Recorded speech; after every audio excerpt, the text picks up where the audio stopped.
Welcome to Talk Tax. I'm Nikeshia Castello.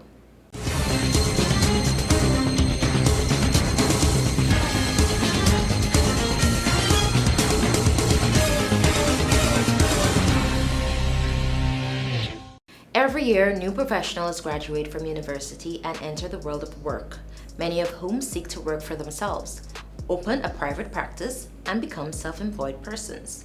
Some even take the necessary steps to register the business, get a TIN certificate, and think that's it. Let me give you a tip. That's not it. Professionals and all upcoming professionals, I need you to stop what you're doing and pay attention to this program. It will be beneficial to you in some way or the other. Let me first give you the legal definition of a professional. Professional is defined as a person who is a member of a professional body and holds the designated qualification of that body.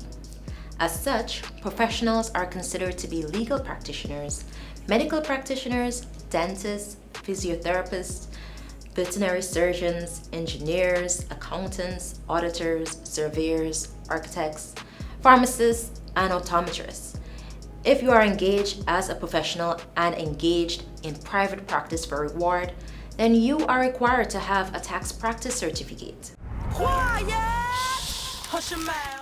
A tax practice certificate is a certificate issued by the GRA for professionals to display in a very conspicuous manner at his or her place of practice, so it can be seen by persons using their service. Do you know that failure to do so is a serious offense?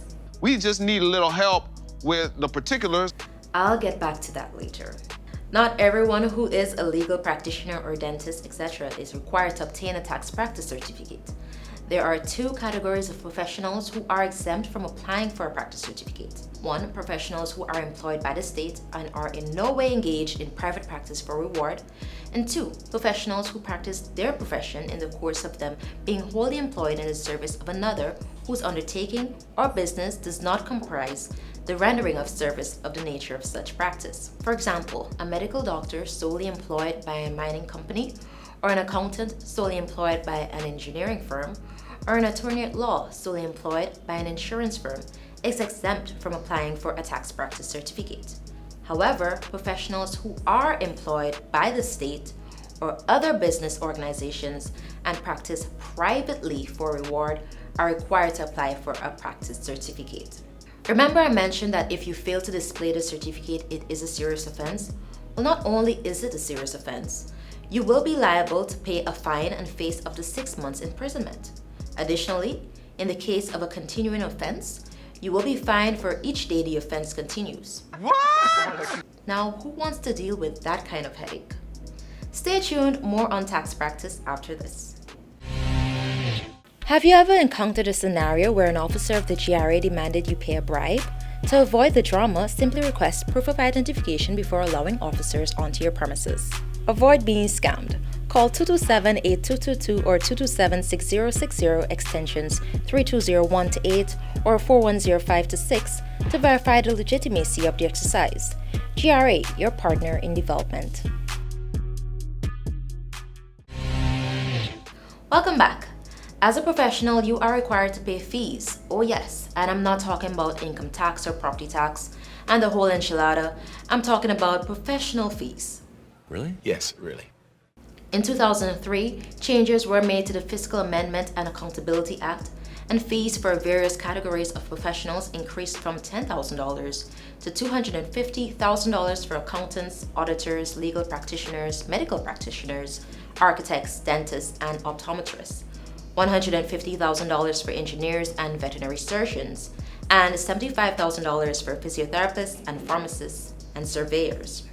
This isn't about you. It never is! The annual fee from January 1 is payable on or before the last day of February every year.